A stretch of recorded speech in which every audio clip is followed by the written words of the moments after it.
할렐루야. 반갑습니다. 우리 모든 그리스도인의 공통되고 동일한 궁극적 사명이 있습니다. 다른 모든 것들은 그 사명을 이루기 위한 통로고 수단에 지나지 않습니다. 직업이 다르고 성별이 다르고 은사도 다르고 다 다를지라도 그리스도인이라면 공통되고 동일한 궁극적 사명, 그것은 바로 예수 복음을 전하는 일입니다. 이제 추석 명절 연휴를 맞이하여 오늘 우리의 궁극적 사명이 무엇인가를 똑바로 알고 확실히 알고 이 명절을 보내야 되겠다 싶어서 오늘 이 말씀을 준비했어요. 오늘 저와 여러분의 어떤 직업이든 성별이든 나이든 상관없이 오늘 우리의 궁극적 사명, 그것은 바로 예수 복음을 전하는 일. 밥을 먹든 친구를 만나든 친지를 만나든 오랜만에 오래된 동창을 만나든 누구를 만나든 그 모든 목적의 궁극적 목적은 그에게 예수 복음을 전하는 일이다. 이게 분명해야 돼요. 아멘. 그런데 한평생 그리스도인이라는 이름으로 살아가면서도 이 결론에 이르지 못하고 세상을 떠나는 이들이 얼마나 많은지 몰라요. 이런 마치 방향 없이 항해하는 배와 같습니다.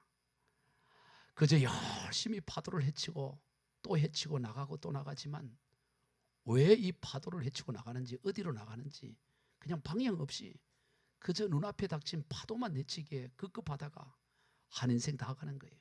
돌아보면 여전히 그 자리에 있는 것입니다. 왜? 궁극적 목적, 궁극적 방향을 모르기 때문에 나름대로 열심히 살고 노력하고 애를 쓴다 하지만 돌아보면 허무하고 제자리에 머물러 있는 거예요. 여러분, 오늘 우리가 한 해 더 살고 하루 더 살수록 우리의 이 믿음의 진보, 이 사명의 진보가 일어나야 될 줄로 믿으시길 바랍니다. 왜 우리가 오래 살아야 합니까? 왜냐하면 좀 더 이 땅 가운데서 이 사명을 더 이루어야 되기 때문에, 일을 더 감당해야 되기 때문에 우리가 더 오래 살고 더 이런저런 일들을 더 하는 이유는 이 궁극적 사명 이루기 위한 것이죠. 오늘 본문에서 어떤 사람이 큰 잔치를 베풀었습니다. 오늘 본문 같은 내용인 마태복음 22장에서는 이 주인을 한 나라의 왕으로 설명하고 이 잔치는 그 왕의 독자, 그 왕위를 이어받을 그 황태자의 혼인잔치로 그렇게 설명해요. 왕이 아들 하나 있는 그 아들을 위한 혼인잔치를 하니 얼마나 그 잔치가 굉장하겠어요. 모든 최고 최대의 잔치인 것입니다. 보통 잔치가 아니에요. 모든 잔치가 다 준비되어 있습니다. 오늘 17절에도 모든 것이 준비되어 있네요. 모든 게 지금 다 준비되어 있어요. 그리고 이제 손님을 초청해서 잔치가 이루어지면 되는 것이죠.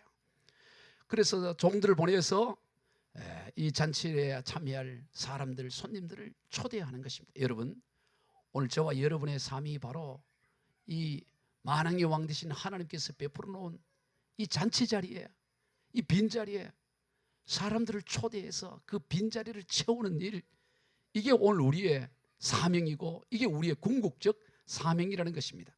그러니 잔치 자리에 채우는 일이니 이게 즐거운 일인 거예요. 오늘 우리에게 맡겨진 사명은 마지못해 정말 억지로 하는 그런 일이 아니고 잔치 자리에 부르는 자리니까 무슨 고지서, 세금 고지서 주는 그런 일이나 뭐 노역장에 일하러 오라 그렇게 부르는 자리가 아니고 잔치 자리에 와라. 잔치 자리, 모든 게 다 준비된 이 잔치 자리에 오라고 하는 이 사명이 우리에게 맡겨져 있으니 이것은 즐거운 사명이고 기꺼이 감당할 사명이다라는 것입니다. 예전에 시골에서 보면 이 잔치를 그렇게 많이 해요. 1년 내내 어떻게 보면 매달 몇 번 잔치가 있어요. 왜냐하면 집집마다 가장은 생일 잔치를 생일 잔치를 해요. 30호 정도 되는 마을에 제가 살았는데요. 그러면 생일 잔치만 해도 몇 번 있어요? 30번이 30번. 생일 잔치만 있나요? 환갑 잔치 있죠. 혼인 잔치 있죠. 돌잔치 있죠. 그냥 칠순 잔치. 그냥 시골은 그렇게 잔치가 그렇게 많아요. 잔치가.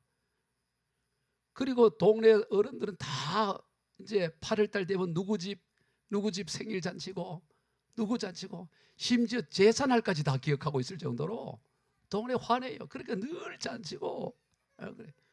그런데 그 잔치를 할 때 보면 잔치 준비를 아주 열심히 하죠. 하고 나서는 어떻게 하냐, 그 집의 막내 아들에게 그 온 동네 집집마다 가서 내일 우리 아버지 생신인데 오시랍니다. 그걸 꼭 알려줘. 요즘처럼 카톡으로 보내거나 뭐 그런 게 없어요. 다 직접 가서 그 잔치집 오라고. 저도 어릴 때 뛰어다니면서 내일 우리 아버지 생신인데 오시랍니다. 말 한번 던지고 빨리 또 딴 데 뛰어가는 거예요. 그래서 30분 뛰어. 네? 우리 형님 장가 가는데 내일 오시랍니다. 이게 다 알리는 거야 다. 그래서 봤는데 한 집에 안 오는 거예요. 왜 안 왔나 봤더니 그 집을 빼먹은 거야. 다 알고 손으로 꼽고 있어도 부르지 않으면 안 가요. 불러야 돼. 불러. 나중에 그 집을 빼가지고 안 왔게 되면 어떻게 될까요? 부모들이 알면 불효령 떨어지는 거죠. 왜 그 집을 빼놨냐고. 빨리 지금이라도 가라고. 지금이라도 가라. 그래 가서 그러지 않지. 잔치할 때 보면 그냥 맨몸으로 오지 않아요. 다 손에 뭔가 선물 하나를 들고 오는데 뭐를 들고 올까요? 제가 어릴 때 봤을 때 거의 대부분이 소주병을 들고 와요. 소주병. 여러분 소주가 요즘은 사업들이 잘 안 보이는데 그 당시에 보통 사업들이 소주 한 병 그 신부지 싸가지고 이렇게 온다고. 조금 이제 친분이 더 있는 사람은 대병. 요즘 그 참이슬 이업들이 그런 건 안 가져와요. 그래 다 기본 사업들이 아니면 대병 가져온다고. 그러면 아이고 뭘 이런 거 가지고 오셨냐고 하면서 다 받아요. 그리고 친인척, 그 가운데 친인척 있잖아요. 그분들은 그걸 가져오는 게 아니고 뭐예요? 머리에 먹을 다 이고 온다고. 묵을 해서 오든 뭘 해오서 식혜를 해오든 뭐든지 음식물을 해오고, 그냥 친인척이 아닌 분들은 이제 소주나 이렇게 이런 거 가지고.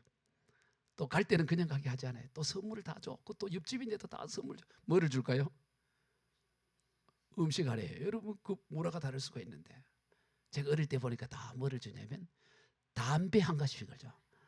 기억나요?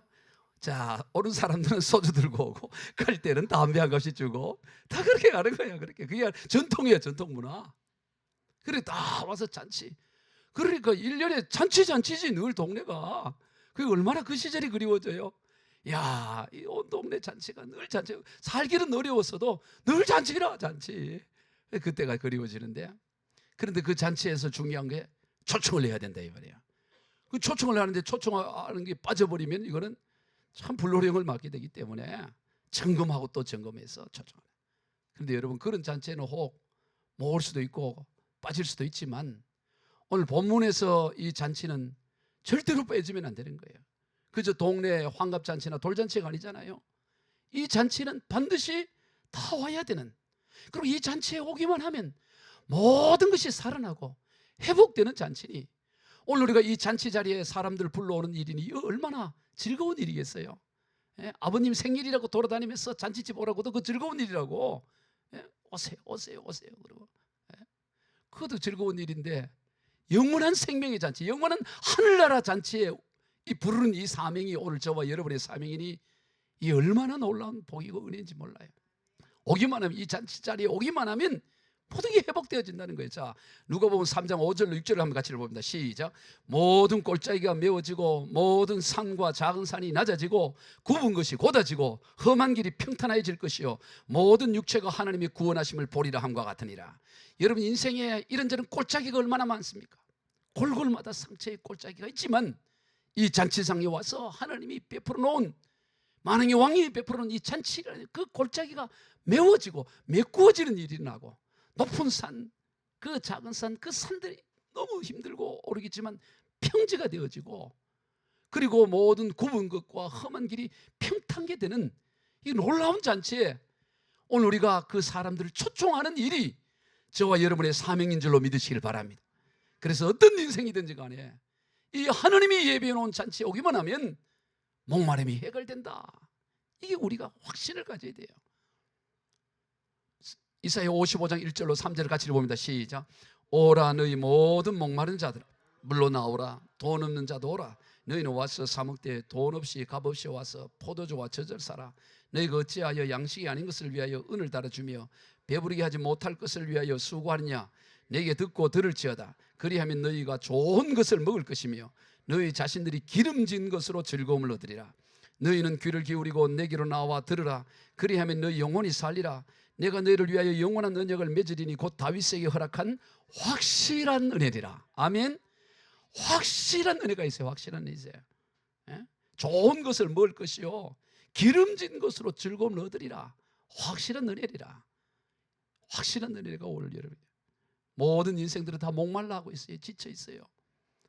이번에 추석 명절에 여러분 친지들을 만나고 친구들을 만나겠지만 다 겉은 그래도 괜찮은 것 같지만 속은 목말라 있다고. 속은 목말라 있고 지쳐 있는 거예요. 그걸 보이지 않고 이렇게 포장을 할지 모르지만 들어가 보면 눈물이 있고 골짜기가 있고 산이 있고 목마름이 있다 있는 거죠. 그러나 이 하나님이 베푸는 이 잔치 자리에 오기만 하면 모든 목마름이 다 해결이 되어지고 확실한 은혜 가운데 좋은 것을 먹고 기름 것으로 즐거움을 얻는다. 여기에 우리가 결론이 나 있어야 되는 거예요. 복음에 확신이 있어야 되는 거예요. 어떤 인생이라도 어떤 누구라도 이 복음을 만나면 목마름이 해결된다. 저는 이거에 대한 확신이 있어요. 그래서 경찰서 유치장 선교를 하고 그리고 이 변호사 접견실에서 만날 때 별 사람들이 다 있죠. 살인범도 있고 사기범도 있고 별 사람들이 있지만 내가 그들을 만나면 꼭 하는 얘기했습니다. 이 경찰서에 와서 오늘 이 자리에서 나를 만난 것은 하나님의 선물입니다. 하나님의 축복입니다. 당신은 복받은 사람입니다. 왜? 여기 경찰서 아니고 다른 서도 갈 수 있고 또 못 만날 수도 있었는데 나를 만났다는 건 이건 하나님의 선물이고 축복이다. 내가 그걸 꼭 얘기를 해요. 왜냐? 어떤 이유로 왔든지 간에 나를 만나고 이 복음을 만나게 되면 인생이 AD와 BC로 나누어지듯이 당신의 인생이 완전히 하나님의 자녀의 백성으로 축복받는 인생이 되니까 이게 복이다 이 말이에요. 복이다. 아멘. 이 복음에 대한 확신이 있어야 되는 거예요. 누구를 만나도 어떤 인생의 깊은 골짜기에 있을지라도 이 예수 복음은 저들의 그 목마름을 해결하고 그 배고픔을 기름진 인생으로 즐거움으로 바꿔낼 수 있는 이 복음의 능력이 있다. 비록 어떤 고난이 있고 이해할 수 없는 어려움을 당하기도 하죠. 우리 예수를 믿어도 어려움을 당하기도 하고 참 한숨 쉬는 이런 어려움이 있긴 하지만 그러나 분명한 것은 뭐냐? 확실한 은혜가 우리에게 있다는 거예요. 확실한 은혜. 아멘. 지난 주일 9월 8일 날 오후에 저 부산 해운대에서 대집회가 열었어요. 10만 명의 성도들이 모여서 해운대 성령 대집회를 열었어요. 그 해운대 수많은 전국에 특히 저 부산 지역에 부산 성시호 운동 본부에서 부산 그 인근에서 10만 명이 모여서 해운대 성령 대집회를 여는데 민족 복음화를 위해서 한국교회 부흥을 위해서 기도하는데 그때 저는 물론 이제 나중에 녹화된 걸 봤습니다만은 주강사가 누구냐면 분당 우리 교회 이찬수 목사님이 주강사예요. 참 훌륭한 목사님이죠. 이찬수 목사님. 그분이 메인 주강사로서 말씀을 하는데 자기 아버지 어머니 이야기를 하시더라고요. 이전에 저도 좀 알고 있었는데 그 아버님은 목회를 했어요. 1, 20명 모이는 작은 교회, 몇십 명 안 되는 작은 교회에 그 목사님으로서 목회를 했는데 참 목회가 힘들어요. 교인들이 끌빛하며 싸우고 다투고. 그래서 이 이찬수 목사는 교회에서 싸우는 거라 그러면 절대로 그거는 뭐 용납을 안 해요. 왜 어릴 때 내 싸우는 걸 많이 보고 힘들고. 어려운 교회를 목회를 하는데 문제는 뭐냐면 이 목사님이 말을 더듬었다. 여러분 말씀을 전하는 사람에게 말을 더듬거린다는 게 얼마나 그 결점이고 결핍이에요. 그래서 이찬수 목사의 아버님인 목사님은 주일날 되면 새벽부터 11시까지 예배단에 올라갈 때 기도만 하는 거예요. 그래서 마음이 평안해지고 좀 안정이 되면 말을 안 더듬는 게 아니라 조금 덜 더듬는다는 거예요. 그런데 도중에 집사 누구 하나가 속을 긁으면 속을 긁어 나오면 그러는 설교가 내가 말을 그러니까 그 사모님이 우리 사모님처럼 저 제일 뒤에 앉아갖고 억장이 무너지는 거예요. 목사님이 말을 더듬거리면 억장이 무너지고 조금 더 괜찮으면 조마조마 또 더듬을까 조마조마 설교가 귀에 안 들어져요. 우리 사모님 지금 편안하게 은혜 받고 있지만 그 사모님은 설교가 귀에 안 들어가요. 조마조마 어떡할까 이래 하는 거예요. 교회가 부흥도 안 되고 어려워서 이 목사님이 결단을 하는 거예요. 늘 기도하고 늘 기도하지만 이번에는 40일 금식 기도를 해야 되겠다. 정말 목숨 걸고 기도하는, 아예 물 한 모금 먹지 않고 기도를 하기 시작해요. 여러분, 사람이 금식 기도를 해도 물은 먹어야 되잖아요. 물 한 모금 안 먹고 그냥 목숨 걸고 기도하다가 40일 금식 17일째 됐을 때 소천을 세상을 떠나버린 거예요. 얼마나 충격이었겠어요. 그런데 아버지가 세상을 떠났는데 어머니 반응이 어땠느냐? 더 충격이에요. 영광일세, 영광일세, 하나님께 영광일세. 기도하다가, 금식 기도하다 하나님 앞에 부름받았으니 이 영광 아니냐 이러는 거예요. 어린 이 찬수는 도무지 이해가 안 되는 거죠. 도대체 하나님이 살아계신다면, 그래 하면 교회 부흥을 주든가 해야지, 데려가면 어떻게 되냐고. 근데 어머니가 뭐라 그랬냐면, 너 하나님이 아버지 금식하다 데려갔으니 그 뒤를 이어 네가 목사가 돼야 한다 이런 거예요. 여러분, 보통 사모 같으면 그러지 않잖아요. 목회 그냥 머리를 절레절레 하지 않겠어요. 근데 그 5 자녀 중에 제일 그래도 괜찮은 너가 목사가 돼야 된다고 계속 만나면 이찬수를 거부하지요. 그게 아버지 그래도 도대체 하나님이 살아계시다면 이럴 수 있냐고. 그러다가 하나님의 놀라운 역사와 은혜로 결국에는 신학을 하게 됐고 목사가 되었는데, 작년 11월에 그 어머니가 세상을 떠났는데, 어머니가 세상을 떠나고 나서 5 자녀들이 다 모여서 이구동성하는 얘기가 뭐냐면, 우리 형제들은 우리 엄마 아빠, 우리 어머니 아버지의 영성과 인격에는 발 뒤꿈치도 못 따라간다. 우리는 그 어머니 아버지의 발 뒤꿈치도 못 따를 만큼 우리는 영성과 인격이 부족하다. 다 그래 인정을 하더라는 거예요. 다 인정하더라.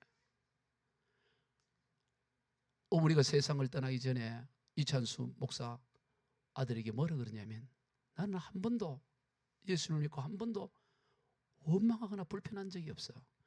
너희 아버님 세상 떠나가는 그날을 포함해서, 그날 저녁부터 다 포함해서 한 번도 하나님을 원망한 적이 없다. 그걸 하더라는 거예요. 어떻게 그럴 수 있었을까? 우리 아버지 어머니가 어떻게 그럴 수 있었을까? 그런 고민을 했습니다. 그런데 깨달은 게 있다는 거예요. 그게 뭐냐? 그 목사로서 말을 듣는 결핍, 또 그런 남편을 두고 있는 사모, 그 결핍이잖아요, 인생에. 그것을 원망하거나 다른 사람과 비교하거나 열등감으로 몰고 가지 않고 그것을 주님 앞에 나가 토해내는, 주님 앞에 나가는 재료로 사용하셨구나. 그걸 깨달았다는 거예요. 여러분, 오늘 우리가 인생이 도무지 이해가 되지 않고 왜 이런지 알 수가 없을지라도 그것을 원망이나 불평이나 열등감이나 낮은 자존감으로의 결론으로 끌고 가지 않고 그것을 주님 앞에 나가 토해내며 더 주님께 나가는 재료로 사용한다면 확실한 하나님의 은혜를 경험할 줄로 믿으시기 바랍니다. 이찬수 목사가 신학을 하고 전도사가 되어 어른에게 자기 교회에 있던 한 여자 전사님, 나이 많은 전사님을 찾아갔더니 그 여자 전사님이 그러더래요. 이 전도사는 이제 아버님이 뿌려놓은 그 열매를 먹는 것만 남았어. 그 얘기를 하더라고요. 자기는 지금까지 돌아보면 이렇게 큰 부흥을 하고, 그 분당 우리 교회가 놀라운 부흥을 하고 사역을, 한국을 대표하는 교회가 되는 데 있어서 도무지 이해될 수 없는 것은 하나님이 그냥 일방적으로 보호해줘요. 일방적으로 아버지의 뿌려놓은 그 열매라고 자기는 확신한다. 여러분, 하나님은 살아계신 줄로 믿으시길 바랍니다. 하나님 앞에 나오는 자 억울하게 하지 않아요. 정말로 하나님을 신뢰하고 하나님께 원망하지 않고 나가는 자에게 확실한 은혜를 예비해 놓았다라는 거예요. 이사야 55장 1절로 다시 한번 읽어봅니다. 시작. 오라 너희 모든 목마른 자들아 물로 나오라. 돈 없는 자도 오라. 너희는 와서 사 먹되 돈 없이 값없이 와서 포도주와 젖을 사라. 너희가 어찌하여 양식이 아닌 것을 위하여 은을 따라주며 배부르게 하지 못할 것을 위하여 수고하느냐.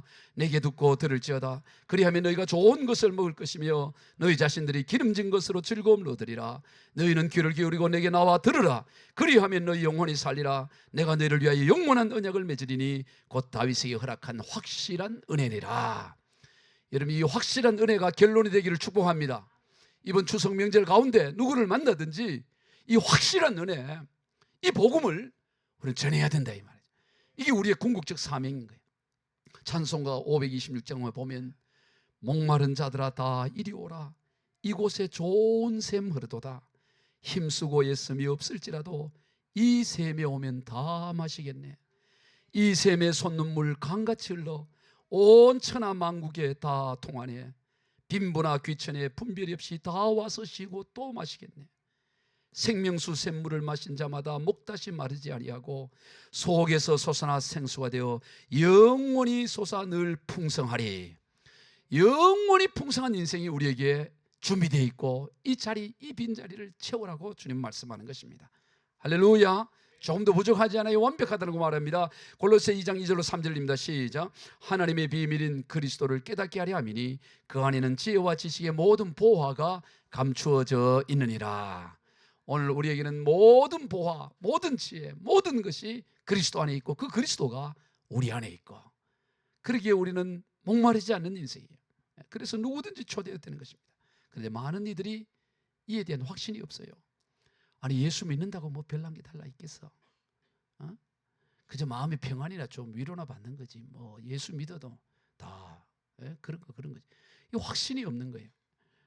오늘 본문에서 잔치의 이 소식을 전하는 이 종들이 아유 뭐 굳이 주인 뭐 이렇게 초청할 까지 멀리 있어. 뭐 와서 밥 한 끼 먹는다고 뭐 아이 그 밭을 샀는데 밭도 좀 돌아보고 소 샀는데 소 길들인 거 뭐 다. 그래 생각하면 어떻게 되겠어요? 이 그것을 전달하는 종마저 이거에 대한 확신이 없으면 들어보면 그 말에 오히려 수긍이 되어버리면 어떻게 돼요? 맞아. 이 세상 살아가는데 밭을 샀으면 밭 돌보고 그래야지 뭐 예배 드릴 때야.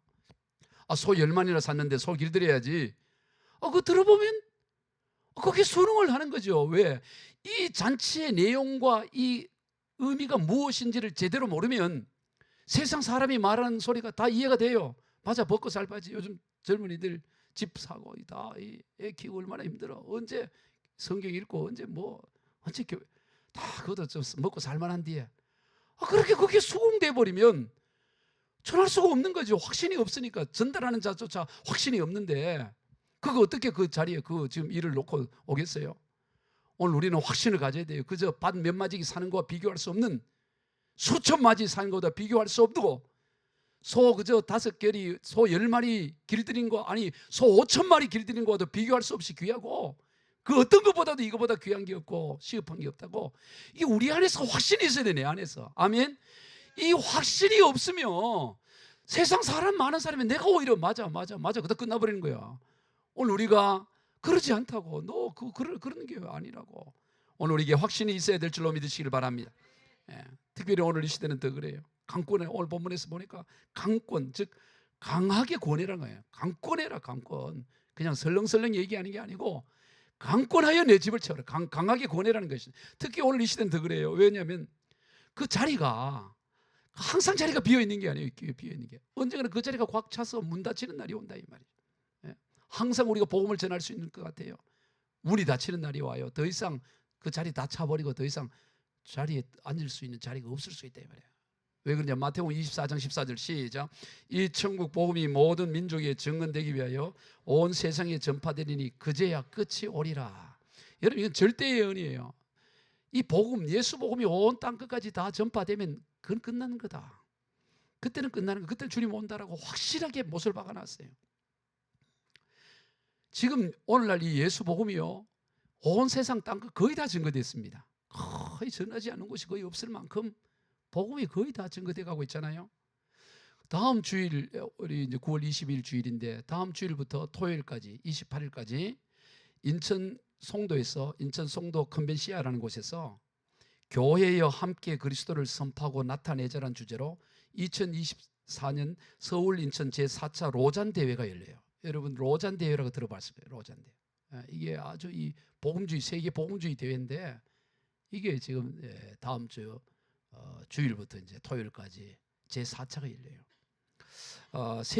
세계적인 복음 전도자 우리 빌리 그레함, 미국의 빌리 그레함 목사님, 그리고 영국을 대표하는 존 스토트 목사님이 주축이 되어 1974년 스위스 로잔에서 세계 복음주의 대회가 열린 것을 기점으로 해서 이렇게 지금 이번에 제4차 로잔 대회가 열려요. 아주 세계적인 대회예요. 지금 이 대회장으로 그 선한목자교회 유기성 목사님, 또 온누리교회 이재원 목사님, 이런 한국을 대표하는 목사님들이 하고 모든 신학교, 총신대, 장신대 모든 신학교 교수들이 다 이렇게 후원을 하고 지지를 하는 세계적인 복음주의 대회예요. 이거에 대해서 뭐 또 이단인이 뭐 엉뚱한 소리 하는 사람이지만 그건 아주 지극히 작은 군소교단의 몇몇 소수의 사람들이고, 다 한국은 이 로잔 대회를 복음주의 대회로 크게 이렇게 준비를 해요. 그런데 이 로잔 대회가 그 두 번째 열렸을 때가 언제냐면 1989년 스위스 마닐라에서 또 2차 로잔 대회가 열렸는데, 그때 충격적인 발표가 있었어요. 2차 로잔 대회 때 어떤 게 발표됐냐면 세계 모든 민족이 총 합치니까 24,000 종족이 있더라는 거예요. 조사를 해봤더니 24,000 종족 가운데 당시 1989년에 예수 복음이 들어간 종족이 몇이냐? 11,000개 종족이 들어갔고 나머지 13,000 종족은 아직 예수의 복음을 못 받아들이고 있다는 거예요. 충격이었던 거예요. 1989년이니까 예수님이 부활 승천한 지 2000년이 다 됐는데 아직도 전 세계 24,000 종족 가운데 절반이 예수 복음을 모르고 있다는 게 세계 선교사들의 대회에서 충격을 받은 거예요. 그때부터 세계 교회들은 이 전적인 이 미전도 종족 여기에 올인을 하기 시작합니다. 특히 주로 모여있는 데가 14시창 14시창 안에 거의 다 몰려있었다. 그래서 그때부터 14시창 운동하면서 아주 마지막 미전도 종족 선교운동이 불처럼 일어나기 시작했습니다. 그러면서 이제 복음이 증거됐는데 그 결과 어떤 일이 났냐? 우리 자료를 보면 2001년도에 복음이 증거돼서 이제 미전도 종족이 막 선교사를 집중해 보내는 거예요. 13,000개 중에 이제 8,000개가 남게 되고 2004년도에는 6,000개, 2006년도에는 3,600개, 2008년도에는 3,300개, 2010년도에는 1,500개. 그렇게 급격하게 복음이 증거돼요. 아마 지금쯤은 거의 다 복음이 증거될 만큼 복음의 확산이 거의 다 이루어져 가고 있어요. 특히 오늘 제가 봤을 때 이 마지막 기술이 이 AI 기술 같아요. AI. 이 인간의 기술이 끊임없이 진보해 발전했잖아요. 그러나 AI 기술 이거는 정말 이 인간이 가진 마지막 정점의 기술이 아닐까. 물론 또 100년, 200년 뒤에 어떻게 될지 모르지만 저는 그렇게 아마 그 전에 주님이 올 거라고 저는 보고 있는데, 이 AI 기술의 급격한 발전으로 인해서 세계 복음화는 이거는 그냥 이루어져 가게 돼 있어요. 지금 이 중동 지역이라든가 아랍 지역에 이 복음화 운동이 강력하게 일어나는 게 지금 뉴스로 들리잖아요. 특히 이제 이란 같은 데는 폭발적으로 부흥하잖아요. 이란 같은 데. 그래서 그러므로 이제 이 빈자리가 오래 남아있지 않아요. 빨리 우리가 이 빈자리를 채워야 됩니다. 그래서 길과 산울타리로 가로나가서 사람을 강권하여 이제 강권하여 데려다 채워야 되는 거예요. 오늘 22절 23절 한번 봅시다. 시작. 종이 이르되 주인이여 명하신 대로 하였으되 아직도 자리가 있나이다. 주인이 종에게 이르되 길과 산울타리로 가로나가서 사람을 강권하여 데려다가 내 집에 채우라.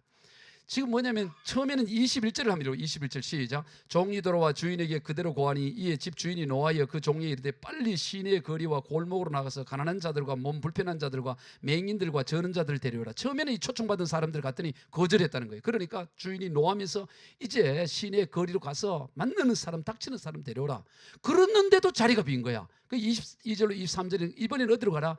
이제 그 시내 동네에서만 나가지 말고 큰 길가로 가서, 길가로 가는 것은 이 호두스라는 단어는 이 성 안에 있는 도로가 아니고 성 밖에 있는 큰 도로를 말하는 거예요.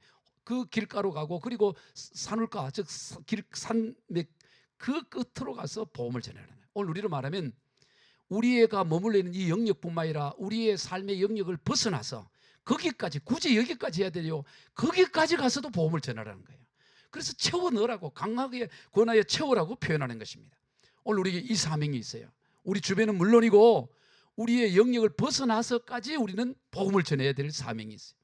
여러분, 오늘 우리 교회의 이 비전 사명, 이게 얼마나 감사한지 몰라요. 여러분들이 주일 대표 기도를 할 때마다 3만여 미자리 교회 자립할 도한 민족 복음화, 또 미전도 종족의 선교사를 보내온 세계 복음화를 기도한다는 자체만으로도 얼마나 감사한지 몰라요.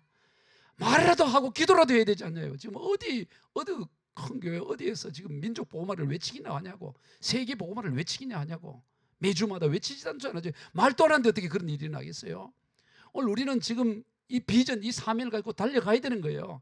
하나님이 볼 때 이 오늘 이 민족 복음화, 지금 한국교회 다 무너진다 그런데도 아니다. 3만여 미자교회가 일어나면 민족 복음화 일어난다.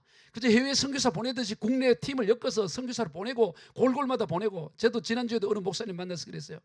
나는 한국교회 이대로 끝나질 거라고 생각하지 않는다. 왜냐? 우리 김중곤 목사님, CCC 총재된 김중곤 목사님의 그 간절한 그 바람이 골골마다 예수 복음, 이 주님이 오시기 전에 한 민족 정도는 온전히 하나님 앞에 드리는 민족이 되게 해달라고 그 뜨겁게 믿음의 선조들이 그렇게 기도했잖아요. 예? 그 일이 이룰 수, 하나님 그 기도를 들으셨고, 주님 오실 날이 가까울 때 우리 이 민족을 하나님은 그대로 두지 아니하고 민족 복음하는 이 위대한 사명을 감당하는데 어떻게 감당할 거냐? 이미 3만여 미자리 교회, 사실은 그 이상이죠. 한국교회 6만 교회 중에서 사실 한 80%가 미자리, 어떤 분은 70% 그러지만 다 낮춰서 50% 하더라도 최소로 잡아 3만 교회, 미자리 교회들이 자립이 일어나면, 그리고 한국교회 10%만 파송을 하면, 여러분 한국교회가 지금 최소로 잡더라도 600만 원 되잖아요. 아주 최소로 잡더라도. 그러면 60만이 돌아다니면서 훈련이 받아서 선교사로 나가고 국내 선교사라 팀을 엮어 나가면 60만이 움직이면 한국교회 3만 교회 일어날 뿐만 아니라 민족복음화 일어나는 건 당연하지 않겠어요? 나는 얼마든지 가능하다고 믿어요. 얼마든지. 그리고 또 해외 미자리 교회, 미전도 종종 선교사 보내고 주님 오실 날이 바로 문 앞에 있는데 이 일을 우리가 감당해야 되지 않겠어요? 오늘 우리가 이 꿈과 이 비전이 있습니다. 그러기 위해서는 그냥 막연한 꿈과 비전이 아니라 지금 내 앞에 있는 이번 추석 명절을 통해서 만나는 사람 누구든지 이 복음을 우리가 담대하게 전해야 이 역사가 나타날 줄로 믿으시길 바랍니다. 시편 2편 8절입니다. 시작. 내게 구하라. 내가 이방 나라를 내 유업으로 주리니 내 소유가 땅끝까지 이르리로다. 오늘 우리가 이 사명, 땅끝까지 우리의 이 사명 꿈을 가지고, 교회는 비록 동네에 있고 상가에 있을지라도 오늘 우리의 꿈은 이 열방 땅끝 민족 복음화, 세계 복음화를 외치고 달려가야 되는 것이, 이게 우리에게 주신 사명이라는 것입니다. 어떤 사람이 그런 말을 했어요. 그리스도인들에게 날마다 일어나는 세 가지 기적이 있다는 거예요. 세 가지 기적. 뭐 대부분의 그리스도인들이 매일 이 세 가지 기적을 일으키고 있는데, 첫째는 예수님을 믿는다고 하면서도 성경 말씀을 읽지 않는 게 첫 번째 기적이에요. 성경을 안 해요. 우리 매일 큐티도 하고 성경 통독을 하는데, 나는 예수님을 믿습니다, 하나님 말씀 믿습니다, 그러면서도 성경을 읽지 않는 게, 성경 말씀을 읽지 않는 게 첫 번째 기적이고, 두 번째 기적은 예수님을 사랑한다고 하면서도 전도할 생각을 하지 않는 게 이게 두 번째 기적이에요. 내가 주님 사랑합니다, 제 사랑하는 거 알죠? 그러면서도 주님이 애타게 사랑하는 죽어가는 영혼들에 대해서는 입을 다물고 전도하지 않는 거, 이게 두 번째 기적이라는 거예요. 세 번째 기적은 뭐냐? 그럼에도 불구하고 예수님을 믿고 사랑한다고 자신 있게 말하는 거, 여기 세 번째 기적이야. 사실은 성경 말씀도 읽지도 않고 전도도 하지도 않으면서 그래도 나는 예수님을 믿고 주님을 사랑합니다라고 자신 있게 말한, 여기 세 번째 기적이라는 거예요. 여러분, 이 세 가지 기적은 행하지 말기를 축복해요. 제발 다른 이런 기적은 행하면 안 돼. 이 세 가지 기적은 하면 안 돼. 여러분, 예수님을 믿으면 말씀을 가까이 해야 합니다. 예수님을 사랑하면 뭐 해야 되느냐? 복음을 전해야 되는 거야. 주님을 사랑하는 어떻게 표현해요? 복음을 전하는 거지. 복음을, 예수 복음 전하는 게 주님 사랑하는 표현이에요.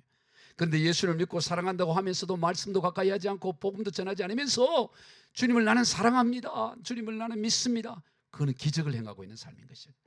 사도행전 5장 42절 한번 읽어봅시다. 시작. 그들이 날마다 성전에 있든지 집에 있든지 예수는 그리스도라고 가르치기와 전도하기를 그치지 아니하니라. 아멘. 추석 명절을 만났든지 친구를 만났든지 어디에 있든지 예수는 그리스도라고 가르치고 전도하기를 그치지 않아야 되는 거예요. 이게 우리의 사명이다 이 말이에요. 여러분, 이 사도행전 5장에서 이 본문은 어떤 얘기예요? 그 앞에 저들이 예수 복음을 전하다가 그 공의에 사로잡혀와서 한 번만 더 하고 아주 협박을 해서 풀어줘요. 그게 4장이에요. 그런데 그럼에도 불구하고 복음을 전했더니 5장에서 다시 잡아서 옥에 가두어 둡니다. 옥에 가뒀더니 밤에 하나님께서 저들의 옥문을 열어서 복음을 전하는 거예요. 그들을 다시 잡아왔어요. 이거 어떻게 할까 하다가 이들을 채찍질을 하자. 며칠을 하고 이제 다시 잡히면 죽이겠다. 그리고 채찍질을 하고 풀어주네. 그때 저들이 어떻게 하냐? 예수 복음 때문에 능욕받는 일에 합당한 자로 여겼음을 받았다고 해서 기뻐하면서 풀려나요. 나서 하는 일이 뭐냐면 바로 그들이 날마다 성전에 있든지 집에 있든지 예수는 그리스도라고 가르치고 전도하기를 그치지 않는 그런 채찍과 고난과 어려운 가운데서도 이제 잡히면 죽는다, 그 상황 가운데도 이들이 복음을 전했다. 이게 사도행전 5장 42절의 내용이라는 거예요. 여러분, 오늘 우리가 이 정신을 이어받아야 되는 거예요. 예수 그리스도를 믿고 사랑한다고까지 하면서 왜 우리가 예수 복음을 전하지 않을까요? 흔히들 하는 말이 나는 아직 잘 몰랐어요. 내가 잘 몰라요. 아직 나는 멀었어요. 그건 스스로 속이는 말이에요. 여러분 이미 충분합니다. 여러분 지금 가지고 있는 이 성경의 지식, 복음 진리만 해도 예수 복음을 전하는 데는 부족함이 없을 뿐만 아니라 차고도 넘쳐요. 예, 충분하다니까요. 충분해. 예? 여러분 얼마나 알면 얼마나 하면 충분해질까요? 그렇지 않아요. 우리가 알아야 할 내용은 간단해요. 뭐냐? 우리는 스스로 구원에 이를 수 없다. 죄된 우리 인생은 스스로 구원에 이를 수 없다. 그런 우리를 구원하시기 위해서 근본 하나님이신 예수님께서 이 땅에 오셔서 우리의 모든 죄와 허물을 대신하여 십자가에 죽으시고 우리를 구원해 주셨다. 그분을 믿으면 하나님의 자녀가 된다. 얼마나 간단한 거예요. 얼마나 간단한 거. 30초도 안 되잖아요. 30초. 예? 우리는 죄 때문에 스스로 구원에 이르지 못해. 그러나 그래서 하나님이 육신의 몸을 입고 와서 내 인생의 모든 문제 대신하여 죽으시고 그분 믿으면 하나님이 자녀 되겠다. 이것만 이게 전부인 거죠. 뭐 아브라함이 어떻고 베드로가 어떻고 요셉이 어떻고 바울이 어떻고 그런 거는 차츰 알아가면 되는 거예요. 굳이 몰라도 됩니다. 예수 그리스도가 누군가만 분명하게 알면 되니 아이고 나는 아직 목사님이 인격이 부족해서 못해요. 내가 좀 그래도 인격이 갖추어지고 그런 다음에 여러분 언제 인격이 갖추어질까요? 인격이 충분히 갖추어져서 이 정도 되면 예수 복음 전해도 된다. 그런 날 오지 않습니다. 예, 관 속에 들어가는 날까지 그런 날은 안 와요. 막연하게 언젠가 오겠다. 언젠가 안 옵니다. 여러분 요한복음 4장에 보면 한 여인이 나오죠. 사마리아의 수가성에 한 우물가 여인이 나옵니다. 이 여인은 어떤 여인입니까? 남자를 그냥 쉽게 갈아치우는 여자. 지금 몇 번째 남자라 사냐? 6번째 남자라 사냐? 6번째. 그리고 이 남자도 지금 마음에 안 들어요. 저놈도 갈아치워야 되겠구나. 이제 7번째. 예, 뭔가 뭐 매력이 있는지 뭐였는지 하여튼 그런 여인이었어요. 동네 사람 다 손가락질. 그런데 그가 수가성 우물가에서 누구를 만납니까? 예수님을 만나잖아요. 그리고 나서 뭘 합니까? 물동이를 버려들고, 예?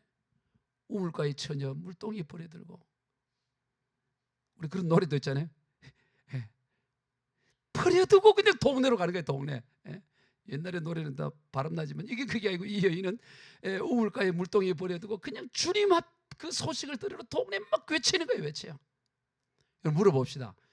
이 여인의 인격이 뭐 변화된 게 있나요? 상황이 변화된 게 없어요. 예수님 만나기 전이나 만나는 후나 달라진 게 없다고 뭐가 다른 게 아무것도 없어. 그런데도 불구하고 여전히 문제 있는 인격이지만 거기에 매이지 않고 예수 복음을 증거하고 전하다 보니까 나중에 세월이 지나니까 인격도 갖추어지는 삶이 되더라 이 말이에요.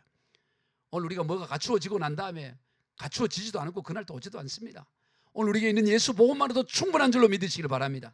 누구를 만나더라도 야 니나 잘해. 그래도 모르게 난 잘하고 있어 이러면 돼요.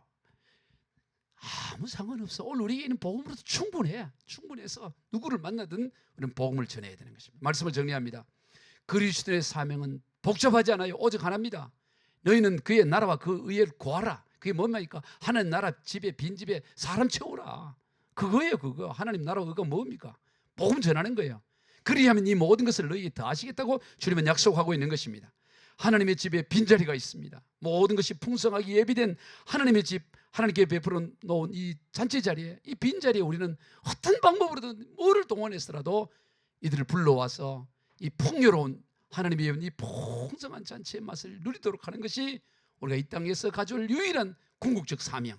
이번 추석 명절 기간에 이 사명을 다 이루어가는 저와 여러분 다 되시기를 주 예수 그리스도의 이름으로 축복합니다. 기도하겠습니다. 하나님 아버지 감사합니다.